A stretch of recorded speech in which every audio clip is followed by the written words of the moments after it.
Bon lundi, le Québec a une nouvelle première ministre. Et elle vient d'où?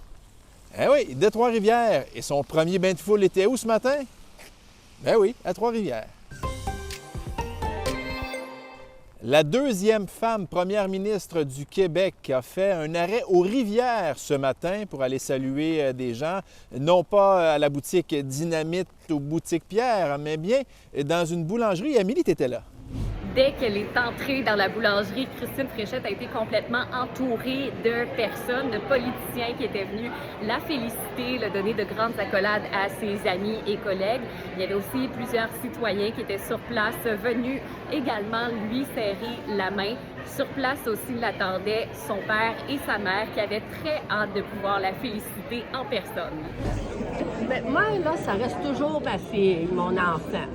J'ai de la misère à m'imaginer là, que c'est la première ministre. Oui, C'est deuxième femme en plus. Oui, c'est ça. Ça fait que on est content, c'est sûr. Elle est impressionnée. Puis on est sûr qu'elle va faire du bon travail parce que Christine a toujours bien travaillé à l'école, dans tout.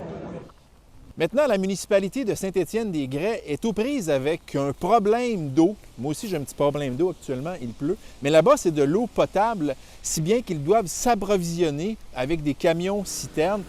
Tout ça est survenu cette fin de semaine alors que des employés municipaux ont constaté que le niveau de la nappe phréatique était très bas, en plus d'une perte là, sur une conduite, si bien que la pression était très basse. La décision a été prise donc de couper l'alimentation en eau. Et là, la municipalité qui a dû, dans la nuit dernière, donc commencer à s'approvisionner avec des camions citernes. Donc l'eau est de retour dans le réseau et la municipalité demande aux gens de la faire bouillir de façon préventive. Et le maire nous disait ce matin qu'avec la pluie qu'il y a dans les prochains jours, il s'attend à ce que la nappe phréatique augmente un petit peu. Et le problème sera donc potentiellement résolu. Tout indique que les citoyens de la municipalité de Champlain vont se porter acquéreurs de l'église et tout ce que la fabrique avait parce qu'ils étaient appelés aux urnes hier lors d'un référendum.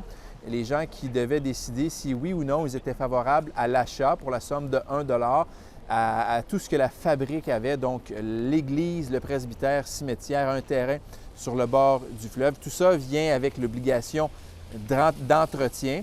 Alors, les citoyens qui auront quand même, si tout ça se concrétise, des frais supplémentaires sur leur compte de taxes, ce qui pourrait aller jusqu'à 140 $ selon l'évaluation de la maison.